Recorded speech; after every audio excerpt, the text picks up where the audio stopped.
ജനകീയ ന്യായാധിപൻ വിടവാങ്ങി. ഹൈക്കോടതിയിൽ നിരവധി സുപ്രധാന വിധികളിലൂടെ ജനപക്ഷം ഉയർത്തിപ്പിടിച്ച ജഡ്ജി. കേരള നിയമസഭയിൽ ഡിജിറ്റലൈസ് ചെയ്യാൻ നേതൃത്വം നൽകിയ നിയമസഭാ സെക്രട്ടറി, പ്രവാസി കമ്മീഷണർ, തദ്ദേശ സ്വയംഭരണ വകുപ്പ് ഓംബുഡ്സ്മാൻ, ജില്ലാ കൌൺസിൽ അംഗം എന്നീ നിലകളിൽ ജനപക്ഷ ഇടപെടലുകൾ. തൊട്ടതെല്ലാം പൊന്നാക്കി മാറ്റിയ ജസ്റ്റിസ് PD രാജൻ 68ന്റെ വേർപാട് ജന്മനാടിന് കടുത്ത നൊമ്പരമായി.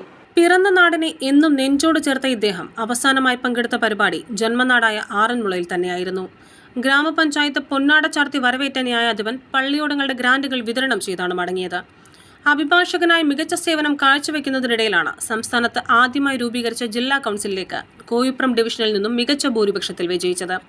ചുരുങ്ങിയ കാലത്തെ സേവനത്തിനിടയിൽ ഒരു ജനപ്രതിനിധി എന്തായിരിക്കണം, എങ്ങനെയായിരിക്കണം, എങ്ങനെ ജനങ്ങളെ ചേർത്തു നിർത്താമെന്ന് കർമ്മങ്ങളിലൂടെ കാണിച്ച നല്ല മാതൃകയായിരുന്നു ഇദ്ദേഹം. 1995 ആലപ്പുഴ MACT കോടതി ജഡ്ജിയായി. 2013-2019 കാലയളവിൽ കേരള ഹൈക്കോടതി ജഡ്ജിയായി സേവനം. പിന്നെ NRI കമ്മീഷനായി. സംസ്ഥാന ഓംബുഡ്സ്മാനായിരിക്കെയാണ് ഹൃദയാഘാതം ഈ മനുഷ്യസ്നേഹിയെ കവർന്നത്. നിയമസഭാ നടപടിക്രമങ്ങൾ ഡിജിറ്റലൈസ് ചെയ്യുന്ന പ്രവർത്തനങ്ങൾ ആരംഭിച്ചത് ഇദ്ദേഹം സെക്രട്ടറി ആയിരിക്കുമ്പോഴാണ്.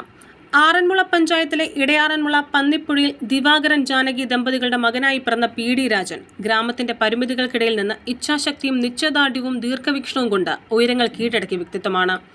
ആദ്യം DYSP ലിസ്റ്റിൽ വന്നെങ്കിലും ന്യായാധിപനാകാനായിരുന്നു നിയോഗം. ഉന്നത പദവികളിൽ എത്തുമ്പോഴും നാടിനെയും നാട്ടുകാരെയും വേദനിക്കുന്നവരെയും നെഞ്ചോട് ചേർക്കാൻ ഇദ്ദേഹം മുന്നിൽ തന്നെ ഉണ്ടായിരുന്നു.